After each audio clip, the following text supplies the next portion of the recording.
बिस्मिल्लाहिर्रहमानिर्रहीम। अस्सलाम वालेकुम नाज़रीन, एक नए व्लॉग के साथ आपकी खिदमत में हाजिर हैं। मेरे साथ मौजूद है असद अली तूर। नाज़रीन, आज एक तो ख़बर यह है कि जनाब काजी फ़ाइज़ ईसा ने पहली दफ़ा ख़ुद ये ऐलान किया है कि वो 25 अक्टूबर को फ़ाइनली रिटायर होने जा रहे हैं। अब ये तो ऐलान हो चुका है कि सुप्रीम कोर्ट ऑफ पाकिस्तान से रिटायर होने जा रहे हैं, मगर ये नहीं बताया गया कि क्या कॉन्स्टिट्यूशनल कोर्ट के चीफ जस्टिस के तौर पर तो नहीं आ रहे, क्योंकि वहाँ पर भी 68 साल की एज जो है वो की जा रही है जजेस साहिबान की रिटायरमेंट के लिए। और उसमें ये कहा जा रहा है कि हुकूमत वक्त की बड़ी ख्वाहिश है, बहुत से लोगों की ख्वाहिश है कि जनाब काजी फ़ाइज़ ईसा ही एज़ कॉन्स्टिट्यूशनल कोर्ट के चीफ जस्टिस कंटिन्यू रखें। बहरहाल ये तो वक्त आने पर मालूम होगा। अब इंटरेस्टिंग सूरत हाल ये है कि ये तो मालूम हो चुका है कि काजी फ़ाइज़ ईसा साहब 25 तारीख को रिटायर हो रहे हैं, मगर ये साबित नहीं, वाज़ेह नहीं हो रहा कि 26 तारीख को सुप्रीम कोर्ट में कौन होगा जो चीफ जस्टिस ऑफ पाकिस्तान कहलाएगा।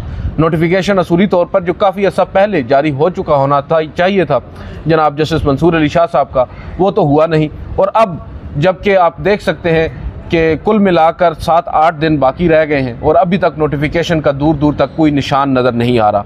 इस सब पर बात करेंगे असद अली तूर साहब के साथ। असद साहब, बताइएगा क्या शुनीद है? कुछ खबरें भी आ रही हैं उड़ती उड़ती, कुछ हम तो ये भी सुन रहे हैं कि गुज़िश्ता 1-2 दिनों के अंदर कुछ मुलाकातें भी हुई हैं इस्लामाबाद के अंदर शहर इक़्तिदार में। एक जानिब SCO समिट चल रहा था, दूसरी जानिब कुछ गाड़ियाँ भी घूमती फिरती रही हैं और यहाँ पर भी कुछ लोग कह रहे हैं कि मुलाकातें हो रही हैं। तो क्या आपको नज़र आ रहा है कि चीफ जस्टिस कौन होगा? क्या जस्टिस मंसूर अली शाह का अब भी चांस है?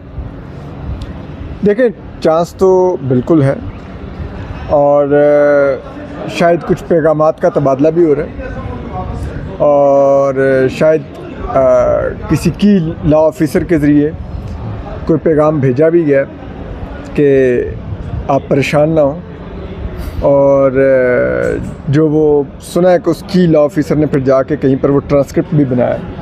तो एनीवे, लेकिन चीज़ ये है कि फिर भी ये गालिब इम्कान है, सुना है, इसरार किया जा रहा है कि आप आईनी तरमीम में पैनल अभी भी लाएं, क्योंकि वजह यह है कि जब पैनल आ जाएगा तो फिर अगर जस्टिस मंसूर अली शाह को चीफ जस्टिस बनाना भी होगा तो कम से कम आप उन पर दबाव ज़्यादा डाल के उनको बना सकेंगे कि अभी भी हमारे पास ऑप्शन है, हम आपको आउट कर सकते हैं। So talk to us. Without panel तो फिर तो अगर आप ज़ुबानी कलामी यकीन दहानी के ऊपर अगर किसी को चीफ जस्टिस बना देते हैं तो शायद वो ना करे जो उससे कबल बनने वाले चीफ जस्टिस ने तहरीरी यकीन दहानी की बिना पर किया था। ठीक है, तो आपको बड़ी चीज़ें तहरीरी कैसे होती है ना, तहरीरी यकीन दहानियाँ, कि आप बेफिक्र हो जाए। मुख्तलिफ अब इस मुल्क में एक हाइब्रिड निज़ाम है ना, उसके मुख्तलिफ इस वक्त अहदाफ हैं जो उन्होंने तय करने हैं, तो उन अहदाफ के राह में मुख्तलिफ चीज़ें रुकावट आ सकती हैं। फॉर एग्ज़ाम्पल आप इमरान खान को ज़मानत दे देते हैं, फॉर एग्ज़ाम्पल आप कोई 8 फरवरी के पिटिशन टेकअप कर लेते हैं, फॉर एग्ज़ाम्पल आप ट्रिब्यूनल्स को इंडिपेंडेंट कर देते हैं, फॉर एग्जांपल आप PTI को कहीं पे रिलीफ दे देते हैं, जैसे 12 जुलाई को दिया गया। तो देखें ना कितनी चीखें अभी तक नहीं रुकनी। बिल्कुल सही। तो वो फिर आप चाहते हैं ना कि आप हमें यकीन दहानी कराएं, आप ये नहीं करेंगे। कई लोग होते हैं वो यकीन दहानी करा के आते हैं कि आप बेफिक्र हो जाए, मैं मौलवी मुश्ताक से भी आगे रहूँगा। तो वो लाइक होता है, तो लोग होते हैं। नहीं, ये वैसे आप बड़ी खबर दे रहे हैं कि कुछ ख़त किताबत भी चल रही है और कुछ पैगामात भी आ रहे हैं और जा भी रहे हैं। ऑब्वियसली अगर आप ट्रांसक्रिप्ट की बात कर रहे हैं तो ट्रांसक्रिप्ट तो सिर्फ एक पैगाम का नहीं होता ना कि आप बेफिक्र रहें, आगे से कुछ कहा गया होता है, उसके जवाब में उसका ट्रांसक्रिप्ट तैयार किया जाता है। ऑब्वियसली बहुत कुछ कहा गया होगा, बहुत कुछ सुना गया होगा इस मुलाकात के अंदर। बहरहाल इसके ऊपर हम मज़ीद भी काम करेंगे कि इसमें क्या हुआ है। इसके अलावा भी कुछ मुझे भी इतलात मिली हैं कि इस्लामाबाद के अंदर शहर इक़्तिदार में काफ़ी कुछ हो रहा है और कुछ मुलाकातें हो रही हैं। एक तो आप जिसका जिक्र कर रहे हैं, इसके अलावा भी शायद कुछ हो रहा है। तो ये अब एक जानिब मेरी जो अभी तक इतला थी, कल मैंने इसके ऊपर एक व्लॉग भी किया था, मुझे कुछ इंसाइट मिली थी कि बिलावल भुट्टो जरदारी और मौलाना फजल रहमान साहब के दरमियान जो मुलाकात हुई थी उसके अंदर आलमोस्ट कॉन्स्टिट्यूशनल कोर्ट का जो मामला है वो तो वापस ले लिया गया है। ठीक है, वो ड्रॉप हो गया आइडिया। और फिर ये कहा जा रहा था, ज़राए ये बता रहे थे कि मुमकिन तौर पर जो गुज़िश्ता रात मुलाकात हुई है वज़ीर नवाज़ शरीफ साहब के साथ, तमाम स्टेक होल्डर्स थे, उसके बाद एक एलामिया आएगा, वो नहीं आया। दैट मीन्स कि अब भी एक डेड लॉक जो है वो बरकरार है। दूसरी जानिब मौलाना फजल रहमान साहब को मैं सुन रहा था, वो ये कह रहे थे कि अदालती इस्लाहात के हद तक तो हमारा इत्तेफाक राय कायम हो चुका है, और वो मेरा ख्याल यही है कि इत्तेफाक राय सिर्फ इस हद तक ही है कि कॉन्स्टिट्यूशनल कोर्ट नहीं होगा, कॉन्स्टिट्यूशनल बेंच होगा और दूसरी जानिब पैनल होगा। आप जो बात कर रहे हैं कि पैनल अगर होगा तो शायद जस्टिस मंसूर अली शाह ही उस पर आ जाए, लेकिन पहले उनको डराया जाएगा, उनको बताया जाएगा और उन्हें ये बावर करवाया जाएगा कि हम बाइख्तियार हैं, हम आपको चीफ जस्टिस ऑफ पाकिस्तान बना रहे हैं। तो ऑब्वियसली जब आप ये सब बातें होंगी तो फिर जस्टिस मंसूर अली शाह साहब को भी सोचना पड़ेगा। मैं इसको यहाँ पर एक दूसरे एंगल से देख रहा हूँ चीज़ को। अगर लेट से आइनी तरमीम कर ली जाती है और भले ही उस आइनी तरमीम के बाद, क्योंकि ये भी कहा जा रहा है कि मौलाना फजल रहमान साहब का ये मानना है कि अगर आपने आइनी तरमीम करनी है तो आप पहले नोटिफिकेशन जारी करें जस्टिस मंसूर अली शाह साहब का as chief justice of Pakistan, उसके बाद आप बेशक तरमीम कर लें जो अदालती इस्लाहात जिन पर इत्तेफाक हुआ है पैनल के मामले पे। मेरी जो अंडरस्टैंडिंग बन रही है असद साहब, मैं आपसे ये जानना चाहूँगा कि क्या ये मुमकिन है कि आइनी तरमीम आने के बाद जो अक्सरियती जजेस साहिबान हैं, जिनको अब तो वकला भी ये कह रहे हैं कि वो उठ खड़े हों, क्या वो कोई ऑर्डर पास जारी कर सकते हैं? मेरी तो उस तरफ मैं इशारा कर रहा हूँ कि शायद जजेस साहिबान 1997 वाली जो सूरत हाल है उसको एक दफ़ा फिर रिपीट ना कर दें। देखिए, ये बहुत गैर मामूली होगा, लेकिन मेरे ख्याल में उससे पहले ही चीज़ें सेटल करने की कोशिश की जा रही हैं और इसीलिए पैगाम रसानियाँ हो रही हैं। लेकिन अगर बिल्कुल ही डू एंड डाई पर आ गया तो उस तरफ जा सकता है, लेकिन मुझे अब जो कुछ हो रहा है ना, उसके बाद उसके इम्कानात थोड़े कम नज़र आ रहे हैं कि वहाँ तक चीज़ जाएगी। और जो मुलाकात भी हुई है, कल भी सुना है कि आइनी बेंच पर बिलावल भुट्टो तो इत्तेफाक कर गए थे मौलाना फजल रहमान साहब के साथ, लेकिन कल मियां नवाज शरीफ साहब ने सुना है कि दोबारा से आइनी अदालत पर इसरार किया है और वो अभी चाहते हैं कि आइनी अदालत ही आए, क्योंकि काजी फैसल साहब से भी दिल भरा नहीं और दिल अभी भरा नहीं और काजी साहब का भी दिल अभी भरा नहीं। अभी ना जाओ छोड़ के लाइक देखें ना, अब मैंने सुना है कि वो कोई उम्रे का टिकट करवा रहे हैं कोई जाने के लिए। ठीक है, वो तो उनका हक बनता है। हाँ, नहीं भाई, ये आखिरी हफ्ता आपका आ गया है, आप चैम्बर वर्क करें, जो आपने केस सुने में उनके फैसले लिखे। नहीं, उन्होंने कर लिया सर, छुट्टियों में उन्होंने थोड़ा चैम्बर वर्क पता नहीं कौन सा अहद करके आना है आपने वहाँ से। तो पर वो तो अभी दिल दोनों तरफ भरा नहीं, ठीक है, तो वो अभी भी चीज़ें हैं, लेकिन देखते हैं। असल में जो 63A है वो फैसला देकर चीफ जस्टिस काजी फैसल ने मौलाना फजल रहमान साहब की निगोशिएटिंग पोजीशन वीक कर दी है। अब मौलाना फजल रहमान साहब उस आइनी तरमीम के लिए पिवटल नहीं है। पहले थे तो ये सारे जाके मौलाना के पीछे G6 में उनके घर में नमाजें पढ़ रहे थे। अब मौलाना जा रहे हैं कराची बिलावल भुट्टो को मिलने, लाहौर मियां नवाज शरीफ साहब को मिलने रायविंड। आप फ़र्क अब समझें कि अब मौलाना किस पोजीशन में है और वो किस पोजीशन में है। और PMLN ये समझती है और उनको बहुत एतमाद है कि वो नंबर पूरे कर चुके हैं। अगर मौलाना ना भी हो तो अब वो कह रहे हैं कि हम आइनी तरमीम करने की पोजीशन में हैं। सेनेट में भी वो नंबर पूरे कर चुके हैं, कौमी असम्बली में पूरे कर चुके हैं। सेनेट में भी उन्होंने बाज़ PTI के ऐसे सेनेटर हैं, एक लाहौर की खातून सेनेटर हैं, उनका बेटा उठाया हुआ है। इसी तरह और देखें, कल रात आप देखें ना, शाहमद कुरैशी साहब की बहू उठा ली गई, एक और इसी तरह यार ये कितनी बदकिस्मती है यार, ये जमहूरी दौर है और यहाँ पर इस तरह के इक़दाम हो रहे हैं। और हमारी माशाल्लाह से खातून वज़ीर आला है इस वक्त पंजाब में, जिनकी जुरिसडिक्शन में ये सब कुछ हो रहा है और बड़ा अफसोसनाक सूरत है। और ये वो लोग हैं सर जिनके साथ ये सब कुछ 2 साल पहले होता रहा है और उस वक्त वो लोग ये कह रहे थे कि जब हमारे ऊपर ये वक्त आएगा तो हम बड़े दिल का मुजाहरा करेंगे, और वो माशाल्लाह आज बहुत बड़े दिल का मुजाहरा कर रहे हैं। जी, वो आप देखिए ना, लाइक जब मरीम नवाज साहबा के कमरे का दरवाज़ा तोड़ा गया था, ठीक है, हम सब लोग सख्त बरहम हुए थे, मजम्मत की थी और बिल्कुल ठीक मजम्मत की थी, बिल्कुल ठीक। हाउ डेयर आप एक खातून पॉलिटिशियन के बेडरूम में घुस सकते हैं उनके शोर को उठाने के लिए। इंतहाई शर्मनाक, घटिया और गलीज हरकत थी। लेकिन आज जो हो रहा है, क्या वो शर्मनाक और गलीज नहीं है? बिल्कुल। और आज एक खातून पॉलिटिशियन के साथ नहीं हो रहा, आज बहुत सी खातून पॉलिटिशियंस के साथ हो रहा है। सिर्फ खातून पॉलिटिशियंस के साथ नहीं हो रहा, मर्द पॉलिटिशियंस के साथ किया जा रहा है। उनके घर की खवातीन उठा के, किसी की बहू, किसी की बेटी, किसी की, क्या है ये मुल्क? मतलब अब हम इतना नीचे गिर गए हैं, तो मेरे ख्याल में अब मुझे समझ नहीं आ रही कि इससे ज़्यादा पस्ती पर कहाँ पर जाएंगे।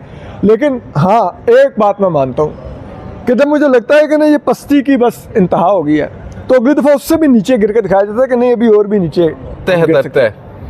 तो वो एक है, तो उससे वो कहते हैं कि नंबर हमारे पास पूरे हैं। हमने ज़मीर की आवाज़ें डंडा शंडा उठा के निकलवा ली हैं, ठीक है। तो वो कहते हैं अगर मौलाना नहीं भी हैं तो we can go for constitution. इसमें एक चीज़ ये भी है ना, देखें मैं तो ये समझता हूँ, आप भी मेरी तरह, हम लोगों का ये मतम नज़र था या हम लोग ये सोचते थे, हमारा ये यकीन था कि काजी फ़ायज़ ईसा साहब जो बुनियादी इंसानी हकूक़ फंडामेंटल राइट्स की हमेशा से बात करते आए हैं, जब वो चीफ़ जस्टिस नहीं थे उस वक्त के चीफ़ जस्टिस को ये याद कराते रहे हैं कि उनकी क्या जिम्मेदारियाँ हैं, क्या उन्होंने ओथ ले रखे हैं। तो हमें ये याद था कि कम से कम उन्हें भी याद होगा कि उनका ओथ क्या होगा एज चीफ जस्टिस, वो इन सब चीज़ों को याद रखेंगे। फंडामेंटल राइट्स के ऊपर बड़ा काम किया है जनाब काजी फ़ायज़ साहब ने, बड़ा ज़बरदस्त मोनूमेंट। सर जब पूरा इस्लामाबाद बंद था ना, आपको मालूम है, मैं यहाँ पर एक दिन आ गया और मैंने देखा कि पूरा पाकिस्तान इस्लामाबाद बंद है, सिर्फ मोनूमेंट के ऊपर चंद मजदूर काम फिर भी जारी रखे हुए हैं। कोशिशें तेज़ हैं कि 25 अक्टूबर से पहले ये मोनूमेंट।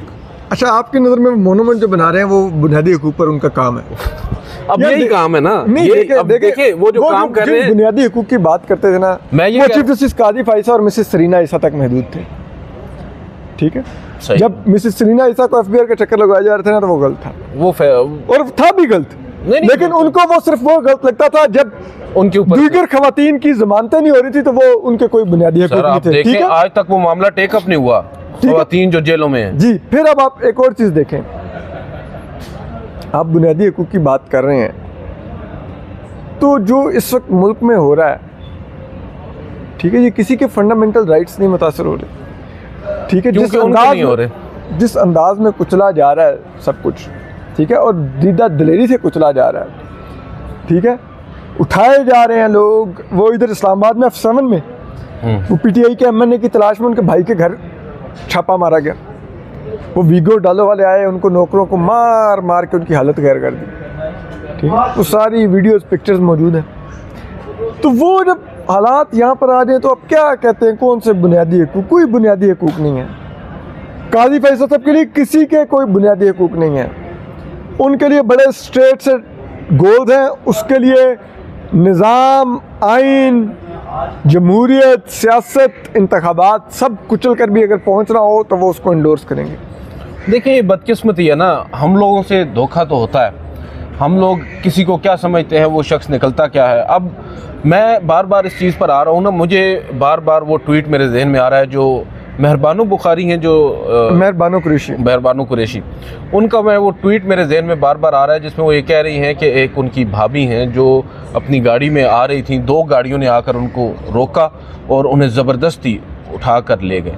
सर ये क्या हो रहा है? एक फॉरेन मिनिस्टर रहे हैं पाकिस्तान के शाह महमूद कुरैशी साहब, मुल्तान के अंदर बड़ी असर रसूख वाली फैमिली है, कोई आम लोग भी नहीं है, उनके साथ इस तरह का रवैया अगर रखा जा रहा है और ख़वातीन को इस तरह से उठा कर ले जाया जा रहा है, इसके बाद पीछे रह क्या जाता है? और यहाँ पर आकर मैं कहता हूँ कि काजी फ़ायज़ ईसा साहब के तो ऊपर हम इल्ज़ाम देंगे ही, क्योंकि वो चीफ़ जस्टिस ऑफ पाकिस्तान है और माजी में वो जो कहते रहे हैं आज बिल्कुल ही उसके अपोजिट खड़े हैं। मगर जो दीगर जजेज़ हैं यार, अब तो 18 दीगर है ना, पहले तो चले 16 थे, अब कुल मिलाकर 19 है चीफ जस्टिस को डालकर, किसी एक ने भी कोई बात नहीं की, कोई नोट नहीं भेजा कि सर ये फंडामेंटल राइट की खिलाफ वर्जियाँ हो रही हैं, इनको टेकअप करें। क्या सबके पर जलते हैं?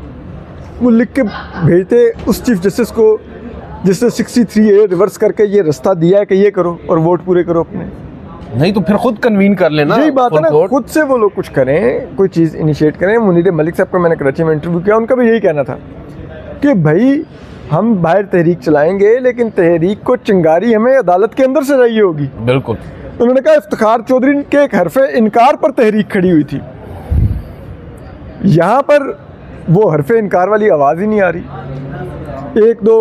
एक दूसरे को ख़त लिखे हैं, उसके बाद खामोशी से बैठे हुए हैं। बल्कि अब दूसरी साइड पे अब जो हमें ज़राए बता रहे हैं कि यकीन दहानियाँ करवाई जा रही हैं कि यार, अच्छा मुझे ये लग रहा है कि ये एक जानिब तो मौलाना फजल रहमान साहब की भी जो टैक्टिक है वो यही है कि डिलेइंग इस प्रोसेस को किया जाए, 25 अक्टूबर गुजार दी जाए, उसके बाद ये सब कुछ किया जाए, जो कि एक अच्छी स्ट्रैटेजी भी हो सकती है। दूसरी जानिब जो अब आप खबर दे रहे हैं और जो बड़ी एक्सक्लूसिव इंसाइट है, मुझे ये लगता है कि शायद दूसरी जानिब से भी एक कोशिश हो रही है कि इन जजेस साहिबान को ब्रीदिंग स्पेस ना दी जाए, इनको कोई ऐसा इंतहाई कदम उठाने का जवाज़ न फराहम किया जाए। जैसा कि आप कह रहे हैं कि आप इनकार करें, ज़ाहिरी बात है इनकार तो उस सूरत में होगा ना जब एक सीनियर जज को सुपरसीड कर किसी जूनियर जज का नोटिफिकेशन कर दिया जाएगा, उस सूरत में ही वो जूनियर जज इनकार कर सकता है या अक्सरियती जजेस आकर बात कर सकते हैं। अभी तो सब हवा में है।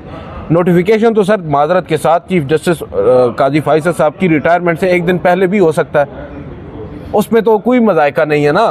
तो इस पूरी चीज़ को अपने इस्तेमाल में अपने लिए एक्सप्लॉइट कर रही है गवर्नमेंट, और उनको मालूम है कि जितनी हम देर करेंगे उतने हमारे लिए सेफ होगी पोजीशन। और ये शायद वो वजह है कि जो जजेस साहिबान हैं वो अभी तक खुलकर सामने आ नहीं पा रहे। इसी वजह से मैं जो बार बार ये एक एनालिसिस या एक आप कह सकते हैं कि एक आर्गूमेंट ड्रॉ कर रहा हूँ, वो ये है कि मुमकिन तौर पर ये जजेस साहिबान अगर अब रद्द-ए-अमल देंगे तो ये अब उस आइनी तरमीम या उस नोटिफिकेशन के होने के बाद ही दे सकेंगे, उससे पहले उनके लिए ये सब करना मुमकिन नज़र नहीं आ रहा। लेकिन अब मैं आऊँगा आपके साथ दूसरी टॉपिक के ऊपर हमने बात करनी है। आप 2-3 दिन कराची रह कर आए हैं, बहुत बड़ा इवेंट था, बड़ा ज़बरदस्त इवेंट रहा है। वहाँ पर वकला जो पाकिस्तान के बड़े जय्यद सीनियर वकला हैं वो सब एक छत के नीचे इकट्ठा हुए और उन्होंने बड़ी खुलकर वहाँ पर बातें की हैं, तकारीर की हैं। आपने उसको वहाँ से लाइव दिखाया भी। फैसल सिद्दीकी साहब थे, मुनीर मलिक साहब थे, अली अहमद कुर्द साहब थे, हामिद खान साहब भी वहाँ पर थे। बिल्कुल, हामिद खान साहब। तो इनके बारे में ज़रा हम बताइए, उस इवेंट के बारे में बताइए और बताएं कि उसका इम्पैक्ट क्या होगा और वहाँ पर वो लोग इस वक्त क्या सोच रहे हैं जो वकला हैं पाकिस्तान के, जिनसे आप मिलकर आए, आपने इंटरव्यूज़ भी किए हैं बहुत से कुछ। देखिए, वहाँ पर पाकिस्तान के तमाम जो बड़े जिसे कहते हैं ना सिर्फ बतौर वकील जो बड़े क्रेडिबल नाम हैं, बल्कि बतौर वकील रहनुमा भी जिनका लॉयर्स मूवमेंट में ये लोग बड़े कलीदी किरदार था इनका। और ख़ासतौर पर मुनीर मलिक साहब, आपको मालूम होना चाहिए कि उनकी क्रेडिबिलिटी, उनकी काबिलियत के ऊपर कोई सवाल नहीं उठा सकता। He is one of the only undisputed lawyer in Pakistan. ठीक है, एग्जैक्टली। उनके ऊपर कोई बात नहीं कर सकता, वो थे। और इन सब वकला ने बड़ी जज्बाती तकारीर भी की, इस्टेब्लिशमेंट को ललकारा बार बार, और उसमें जो सामने नौजवान वकला थे वो बहुत चार्ज नज़र आ रहे थे। अच्छा।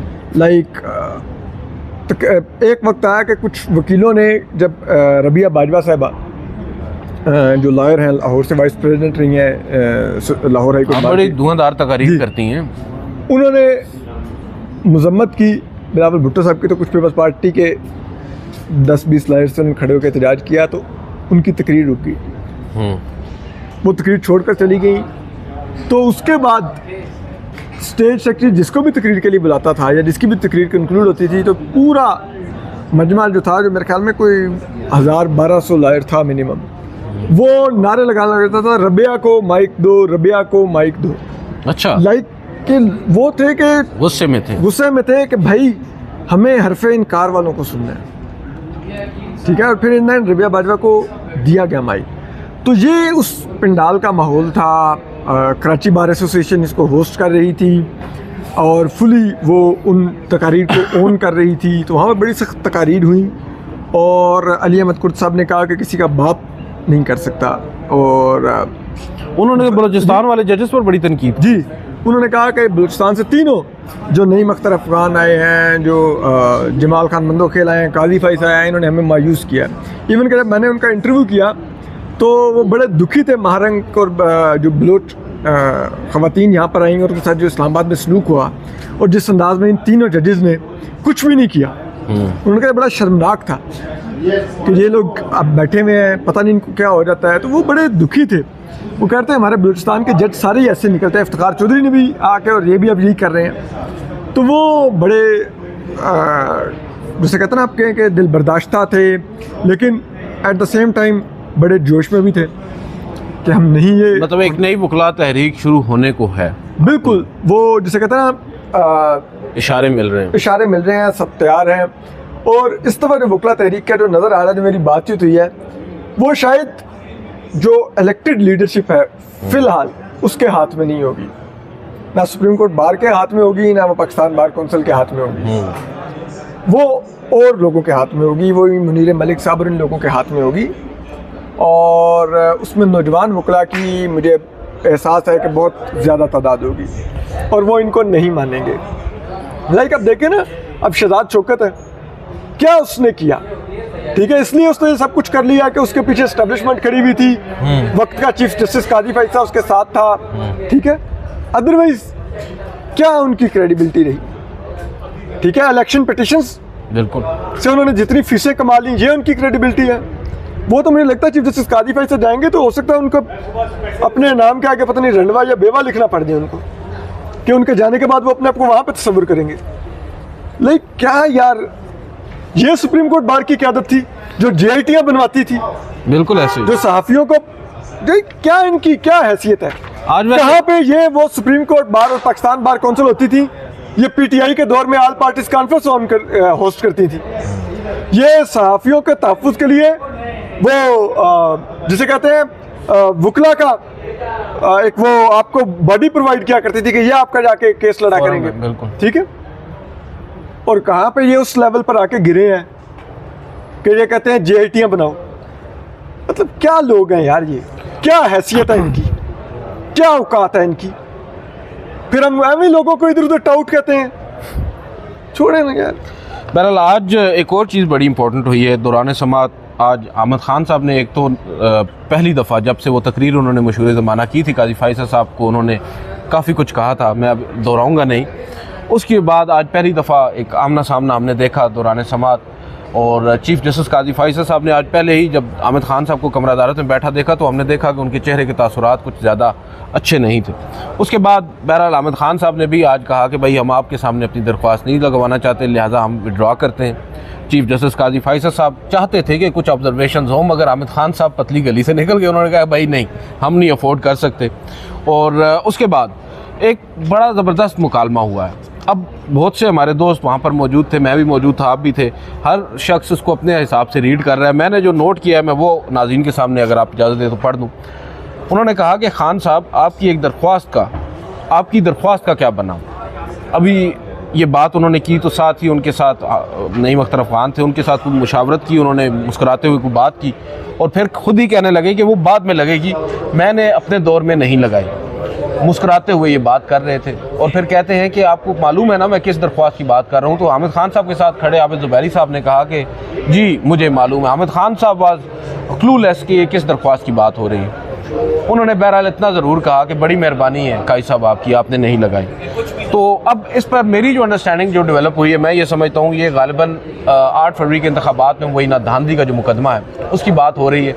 बहुत से हमारे दोस्त हैं वो समझते हैं कि शायद ये मुकालमा डायरेक्टली था आबिद ज़ुबैरी साहब के साथ, तो ये ऑडियो लीक्स केस के ऊपर बात होगी, क्योंकि काजी साहब ने उसका जिक्र तो नहीं किया कि केस था कौन सा। बहरहाल बात ज़रूर हुई है और जिस अंदाज में की गई है मैं कॉन्फिडेंट हूँ कि ये बात 8 फरवरी के इंतखाबात में वही ना धांधली के ऊपर ही है, क्योंकि वो दरख्वास्त ही बार बार इंसिस्ट किया जा रहा था इमरान खान और आमिर खान की जानिब से समाअत के लिए मुकर्रर करने को, मगर उसको नहीं किया गया।